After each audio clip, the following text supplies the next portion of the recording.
வணக்கம். தேர்தலையொட்டி புதுச்சேரியில் 10 சோதனை சாவடிகள் மாநில எல்லைகளில் அமைக்கப்பட்டுள்ளதாக புதுச்சேரி மாநகர முதுநிலை காவல் கண்காணிப்பாளர் பிரதீக்ஷா கோத்ரா தெரிவித்துள்ளார். இதுபற்றி அவர் புதுச்சேரி உருளையன்பேட்டை காவல் வளாகத்தில் செய்தியாளர்களிடம் பேசுகையில், புதுச்சேரி வடக்கு காவல் ரெட்டியார்பாளையம் காவல் நிலையத்திற்குட்பட்ட இடங்களில் தங்க நகை மற்றும் ரொக்கம் பணம் அதிக அளவில் கொள்ளை போனது. இதையடுத்து இதில் தொடர்புடைய நபர் தற்பொழுது கைது செய்யப்பட்டுள்ளார்.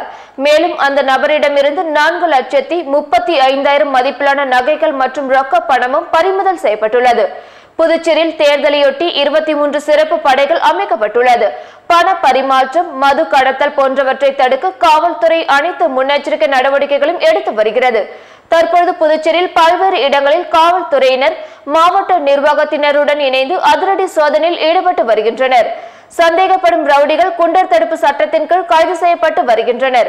இவ்வாறு முதுநிலை காவல் கண்காணிப்பாளர் பிரதீக்ஷா கோத்ரா நிருபர்களிடம் தெரிவித்தார்.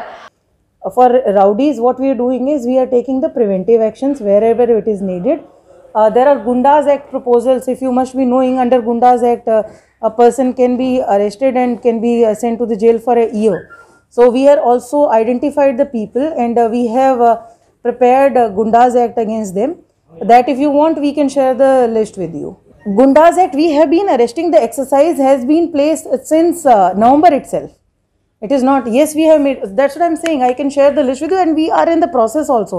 That is a regular exercise which we are doing. அப்பொழுது வடக்கு காவல் கண்காணிப்பாளர் சுபம் கோஷ் உள்ளிட்ட அதிகாரிகள் உடனிருந்தனர்.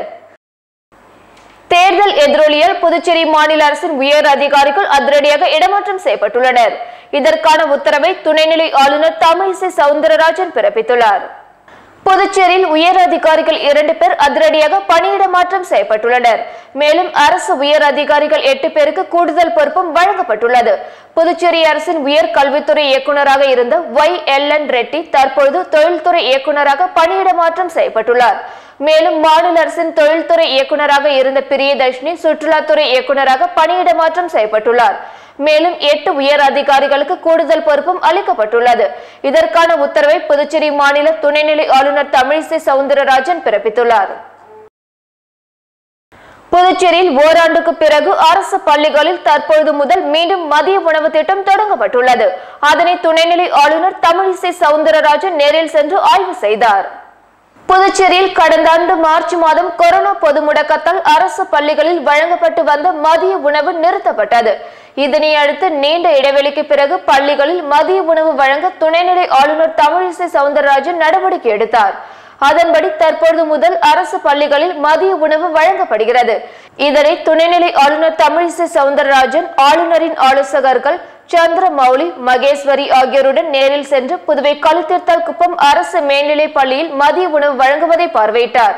அப்பொழுது மதிய உணவை வாங்கி துணைநிலை ஆளுநர் தமிழிசை சாப்பிட்டு பார்த்து அதன் தரத்தையும் ஆய்வு செய்தார்.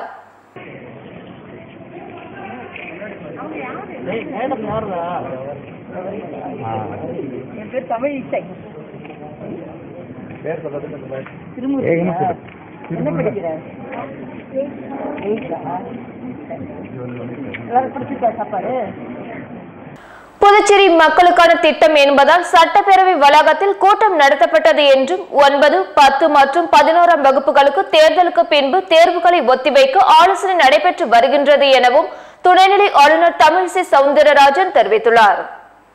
புதுச்சேரி மாநில சட்டப்பேரவை வளாகத்தில் உள்ள அமைச்சரவை கூட்ட அரங்கில் தலைமை செயலர் அஸ்வினி குமார் மற்றும் அனைத்து துறை அதிகாரிகளுடன் துணைநிலை ஆளுநர் தமிழிசை சவுந்தரராஜன் ஆலோசனை மேற்கொண்டார்.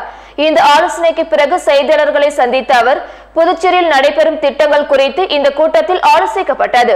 புதுவை மக்களுக்கு என்னென்ன திட்டங்கள் தங்கு தடையின்றி நடைபெறுகின்றது என்பது குறித்து துறை அதிகாரிகளுடன் ஆலோசித்தேன். முக்கியமாக புதுச்சேரியில் உள்ள விமான நிலையத்தை விரிவாக்கம் செய்வது, காவிரி தண்ணீர் பெறுவது, மணல் விவகாரம், காசநோய் தொழுநோயாளிகளுக்கான சிகிச்சை உள்ளிட்டவைகள் குறித்து அரசு அதிகாரிகளுடன் ஆலோசனை நடத்தப்பட்டது என்று கூறிய அவர், பிரதமருக்கு புதுச்சேரியை சேர்ந்த செவிலியர் ஒருவர் தடுப்பூசி செலுத்தியது பெருமைப்படக்கூடிய விஷயம். ஆகவே அனைவரும் தடுப்பூசி எடுத்துக்கொள்ள வேண்டும். நோய் தொற்றின் தாக்கம் அதிகரித்தால் அதிலிருந்து காத்துக்கொள்ள மக்கள் முன்னெச்சரிக்கையாக செயல்பட வேண்டும் எனவும் அவர் கேட்டுக்கொண்டார். குடியரசுத் தலைவர் ஆட்சியில் உள்ள நடைமுறைகள் அனைத்தும் செயல்படுத்தப்படும். அதன்படி புதுச்சேரிக்கான நிதி மேலாண்மை நன்றாக செயல்படும் என்றும் கூறிய அவர், சட்டமன்ற வளாகத்தில் ஏன் கூட்டம் நடத்தப்பட்டது என்ற கேள்விக்கு மக்களுக்கு நிர்வாகம் செய்யப்படும் இடம் பேரவை என்பதால் அந்த இடத்திலிருந்து மக்களுக்கான திட்டம் செயல்படுத்தப்பட்டுள்ளது என்றும் அவர் தெரிவித்தார். மேலும் குழந்தைகளுக்கு மதிய உணவு வழங்கப்படும்.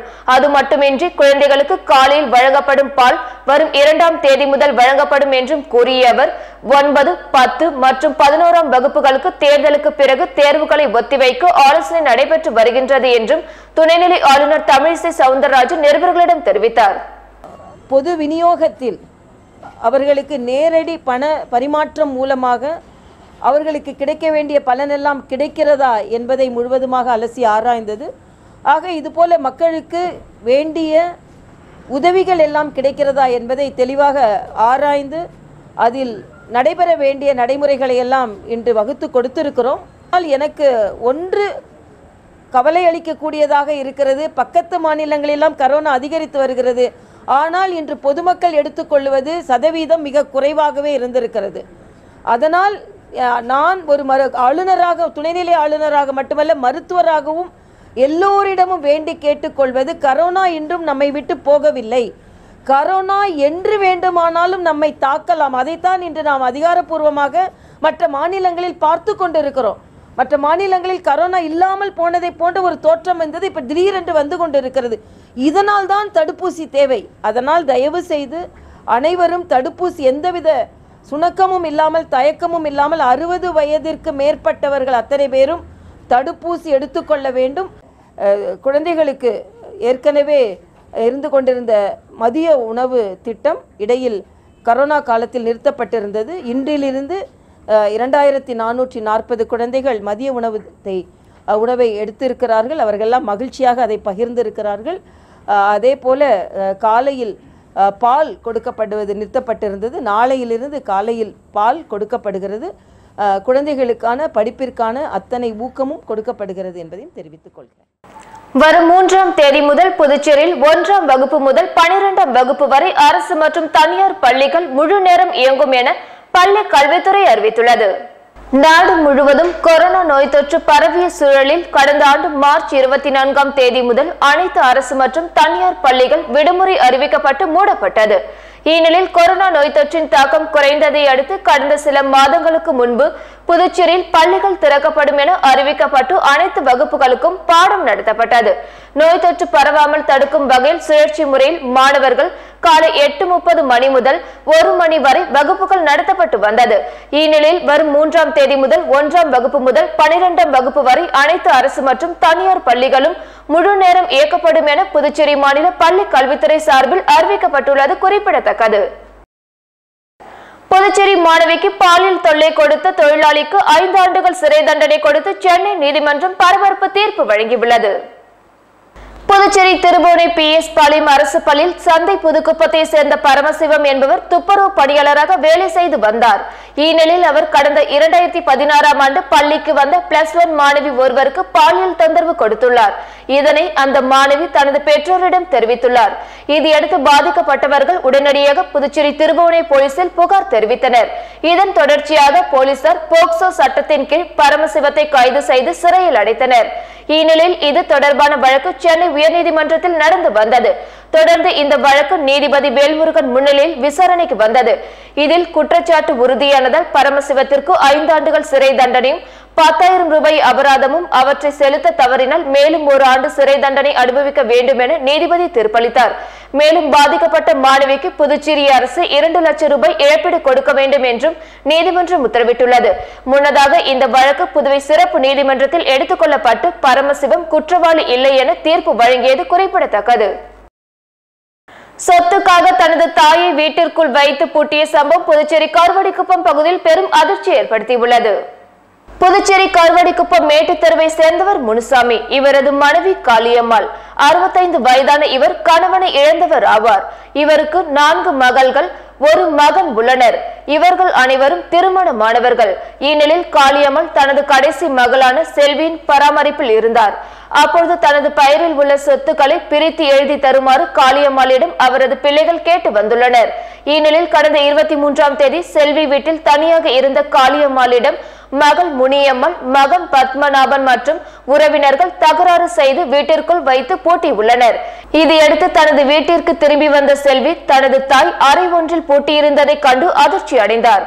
இதன் தொடர்ச்சியாக அவர் பூட்டிய கதவை திறந்து தாய் காளியம்மாளை பத்திரமாக மீட்டு அரசு பொது மருத்துவமனைக்கு அழைத்து சென்றார். இதையடுத்து புதுச்சேரி லாஸ்பேட்டை காவல் நிலையத்தில் இது குறித்து புகார் அளிக்கப்பட்டது. பின்னர் மகள் முனியம்மாள், மகன் பத்மநாபன் மற்றும் உறவினர்கள் மீது போலீசார் வழக்கு பதிவு செய்து விசாரணை நடத்தி வருகின்றனர். புதுச்சேரியில் இதுவரை 39,763 பேருக்கு கொரோனா தொற்று இருப்பதாக மாநில சுகாதாரத்துறை தெரிவித்துள்ளது. புதுச்சேரி மாநிலத்தில் கொரோனா நோய் தொற்றானது படிப்படியாக குறைய தொடங்கிய நிலையில் புதுச்சேரி மாநிலத்தில் இதுவரை 39,763 பேருக்கு தொற்று இருப்பதாக சுகாதாரத்துறை தெரிவித்துள்ளது. குறிப்பாக மருத்துவமனைகளில் 79 பேரும், வீடுகளில் 95 பேரும் என மொத்தம் 174 பேர் கொரோனா நோய் தொற்று சிகிச்சையில் உள்ளனர். இதுவரை 38,920 பேர் நோய் தொற்றிலிருந்து குணமாகிவிட்டனர். மேலும் இதுநாள் வரை 669 பேர் கொரோனாவால் உயிரிழந்துள்ளனர். மேலும் புதுச்சேரியில் 6,31,520 பேருக்கு கோவிட் தொடர்பான மருத்துவ பரிசோதனை செய்ததில் 5,87,139 பேருக்கு தொற்று இல்லை என தெரிய வந்துள்ளது. கடந்த ஒரு நாளில் 1,485 பேருக்கு பரிசோதனை செய்யப்பட்டதில் 29 பேருக்கு புதிதாக தொற்று ஏற்பட்டுள்ளது. இதை தவிர 32 பேர் நோய் தொற்று குணமாகி வீடு திரும்பியுள்ளனர். கடந்த ஒரு நாளில் கொரோனாவால் உயிரிழப்பு ஏதுமில்லை. இதனை புதுச்சேரி மாநில சுகாதாரத்துறையும் உறுதிப்படுத்தியுள்ளது. பெட்ரோல், டீசல் மற்றும் சமையல் எரிவாயு விலையை குறைக்க வலியுறுத்தி புதுச்சேரியில் மார்க்சிஸ்ட் கம்யூனிஸ்ட் கட்சி சார்பில் கண்டன ஆர்ப்பாட்டம் நடைபெற்றது. பெட்ரோல், டீசல் மற்றும் சமையல் எரிவாயு விலை உயர்வை கண்டித்து புதுச்சேரி மாநில மார்க்சிஸ்ட் கம்யூனிஸ்ட் கட்சி சார்பில் கண்டன ஆர்ப்பாட்டம் நடைபெற்றது. புதுச்சேரி அண்ணா சிலை அருகே நடைபெற்ற இந்த ஆர்ப்பாட்டத்தில் 50க்கும் மேற்பட்ட கம்யூனிஸ்ட் கட்சியினர் கலந்து கொண்டு உயர்த்தப்பட்ட விலையை மத்திய அரசு உடனடியாக திரும்ப பெற கோரி மத்தியில் ஆளும் பாஜக அரசுக்கு எதிராக கண்டன முழக்கங்களையும் எழுப்பினர். சில முக்கிய பராமரிப்பு பணிகள் காரணமாக புதுச்சேரி, மங்கலம், திருக்காஞ்சி உள்ளிட்ட பகுதிகளில் வரும் 3ஆம் தேதி மின்தடை செய்யப்படுவதாக தெரிவிக்கப்பட்டுள்ளது. இது பற்றி புதுச்சேரி மின்துறை வெளியிட்டுள்ள அறிக்கையில், புதுச்சேரி கோர்க்காடு துணை மின் நிலையத்தில் வில்லியனூர் இன்டர்லிங்க் மற்றும் இன்டரியல் மின்பாதையில் பராமரிப்பு பணிகள் வரும் 3ஆம் தேதி நடக்கிறது. ஆகவே வரும் 3ஆம் தேதி காலை 10 மணி முதல் மாலை 3 மணி வரை புதுச்சேரி உருவையாறு, திருக்காஞ்சி, கீழ் அக்ரகாரம், மங்கலம் உள்ளிட்ட பகுதிகளில் மின்சார நிறுத்தம் செய்யப்படுகின்றது. இதனை புதுச்சேரி மின்துறை நிர்வாகம் தனது அறிக்கை மூலம் தெரிவித்துள்ளது. மாசி மகத்திற்கு சென்றபோது மாயமான பட்டதாரி பெண் ஆசிரியை புதுச்சேரி ரெட்டியார்பாளையம் போலீசார் தீவிரமாக தேடி வருகின்றனர். விழுப்புரம் மாவட்டம் கோலியனூர் ராமையன் பாளையத்தை சேர்ந்தவர் குமரவேல். இவரது மகள் தையல் நாயகி. இவருக்கு 21 வயதாகிறது. இந்நிலையில் அரும்பார்த்தபுரம் பிரதான சாலையில் உள்ள தனது உறவினர் பரசுராமன் வீட்டில் தையல் நாயகி தங்கியிருந்தார்.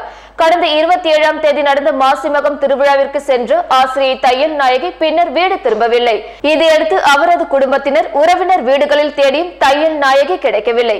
பின்னர் பரசுராமன் அளித்த புகாரின் பேரில் ரெட்டியார்பாளையம் போலீசார் இது குறித்து வழக்கு பதிவு செய்து பெண் ஆசிரியை தீவிரமாக தேடி வருகின்றனர். புதுச்சேரி சட்டசபை தேர்தலில் 80 வயதிற்கு மேற்பட்ட மூத்த குடிமக்கள் மற்றும் ஓட்டுச்சாவடிகளுக்கு வர முடியாத மாற்றுத்திறனாளிகளுக்கும் தபால் ஓட்டு வசதியை அளிக்க தேர்தல் ஆணையம் முடிவு செய்துள்ளது. இது குறித்து புதுச்சேரி மாவட்ட ஆட்சியர் பூர்வா காட் வெளியிட்டுள்ள அறிக்கையில், பூத் லெவல் அதிகாரிகள் அந்த ஓட்டுச்சாவடிக்கு உட்பட்ட 80 வயதிற்கு மேற்பட்ட மூத்த குடிமக்கள் மாற்றுத்திறனாளிகளின் வீட்டிற்கு செல்வார். அவர்களிடம் தபால் ஓட்டிற்கான 12D படிவங்களை வழங்குவர். முன்னதாக தபால் ஓட்டினை பதிய விரும்பும் மாற்றுத்திறனாளிகள், மூத்த குடிமக்கள் அதற்கான வேண்டுகோள் படிவத்தை சமர்ப்பிக்க வேண்டும். இந்த படிவத்தை முகவரி, மொபைல் எண்களுடன் பூர்த்தி செய்து வரும் 17ஆம் தேதிக்குள் சமர்ப்பிக்க வேண்டும். தபால் ஓட்டுக்கான 12D படிவம் கிடைக்கவில்லை எனில் 1950 தொலைபேசி எண்ணில் அழைத்து தெரிவிக்கலாம் அல்லது 8903331950 என்ற வாட்ஸ்அப்பில் குறுஞ்செய்தி அனுப்பினால் தபால் ஓட்டு படிவம் வழங்க நடவடிக்கை எடுக்கப்படும். இந்த தபால் ஓட்டு படிவம் இந்த மாதம் 25ஆம் தேதி முதல் ஏப்ரல் 4ஆம் தேதி வரை வழங்கப்படும். இவ்வாறு புதுச்சேரி மாவட்ட ஆட்சியரின் செய்திக்குறிப்பில் தெரிவித்துள்ளது. இத்துடன் செய்திகள் நிறைவடைந்தன. வணக்கம்.